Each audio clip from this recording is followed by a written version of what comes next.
I got this celestial themed mirror from Value Village for $6 and it's in a bit of a rough shape. The glass is somewhat dirty, but that's the least of my problems. The pegs are loose and missing one right in the middle, and the mirror is held in place by a few spindly nails that definitely don't feel very safe. While there is some general wear and tear, I do plan to keep most of them because, as I've said before, I like it when things have signs of being pre-owned and pre-loved. But some are a bit more eye-catching, such as this one right under the eye, this one in the middle of the nose, and this large chunk on the edge. There's also this hanger at the top with a dinky bit of wire attached to it that I don't love. And of course, there's just some accumulated dust and dirt. But I bought it knowing it was going to be a fixer-upper, and so, for this video, I'm going to restore it. Hi, my name is Emily, and I'm an amateur conservator. The first thing I did was remove the pegs.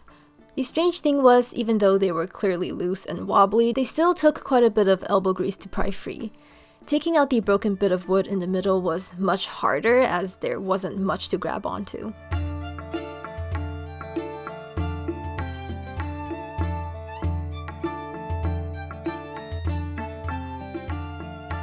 None of that was working, so I took it downstairs, put a screw into the peg, and then wrenched it out like you would a nail with a hammer. Then I turned my attention to removing the backing.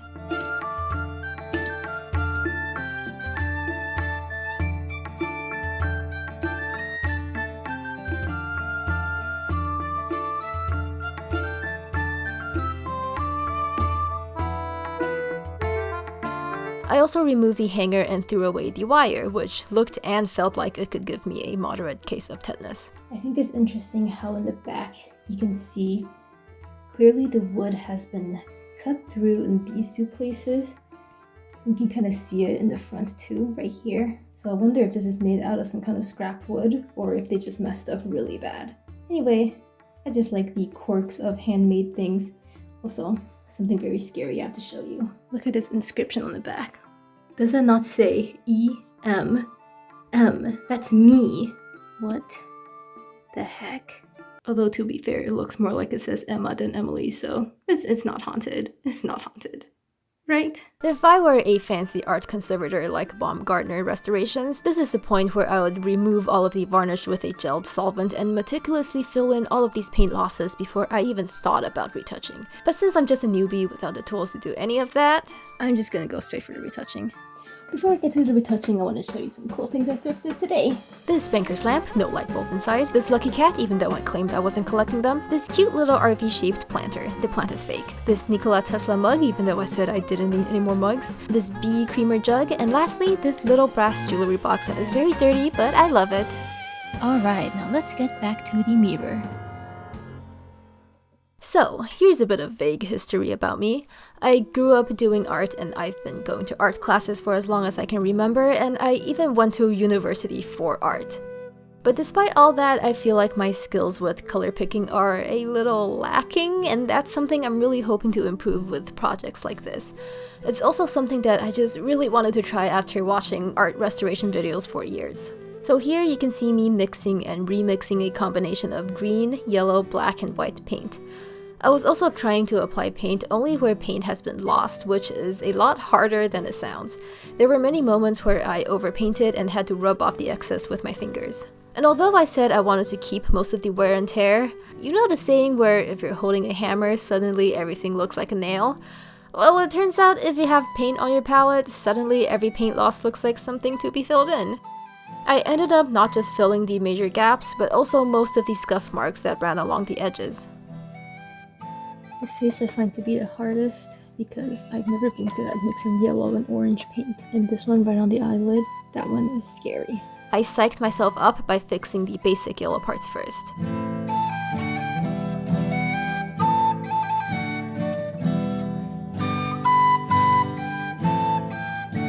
The damage on the sun rays are especially severe, which makes sense given that they're probably the first points of contact when it got dumped and jostled around in the donation bin. I mean, I have no proof that that's what happened, but it's certainly what I was picturing as I worked. And then I finally felt confident enough to tackle the eye.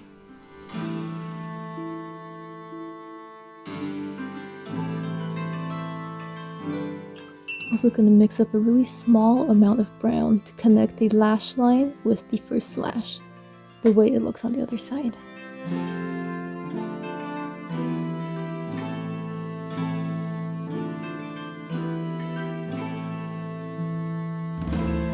This was the result after the retouching, and honestly, I was pretty pleased. Without fill-in material, you can definitely tell where I've retouched under a raking light, but seeing it as a whole, the damages are far less distracting, which is exactly what I wanted. Although this wasn't part of the original design, I decided to add some gold paint to the inner rim just to spice things up a little.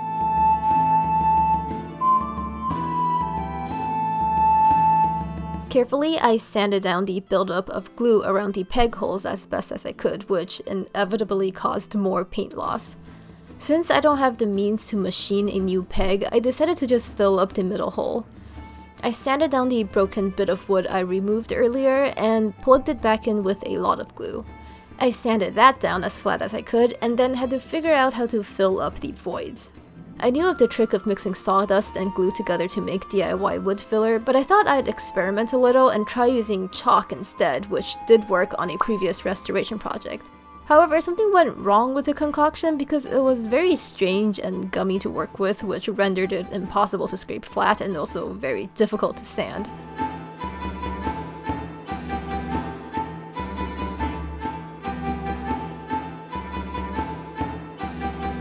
I stubbornly went ahead with the retouching anyway, and this is the only real regret I have with the project. I should have removed the fill-in material and started over because the end result of this round of retouching wasn't as satisfactory as the previous one, since I could very clearly see all the lumps and bumps under the paint. At the very least, I should have filled in the dimple that appeared in the middle of the fill-in material and tried to sand it down more. But with that done, I also sanded down the pegs and retouched them. Before gluing them back in though, I thought I should replace all the hardware while the mirror could lay flat. In place of these spindly nails, I used these metal turn buttons.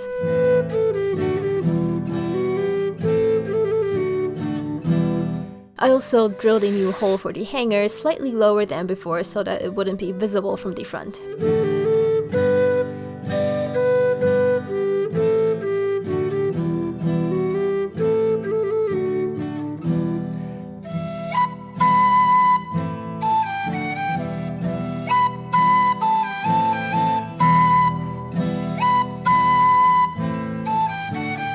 Finally, it was time to put the glass back in.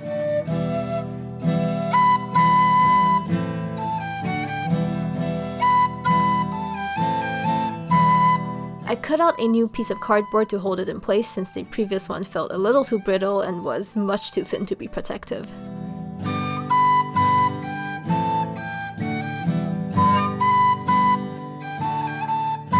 And that, ladies and gentlemen, is the last step of this restoration.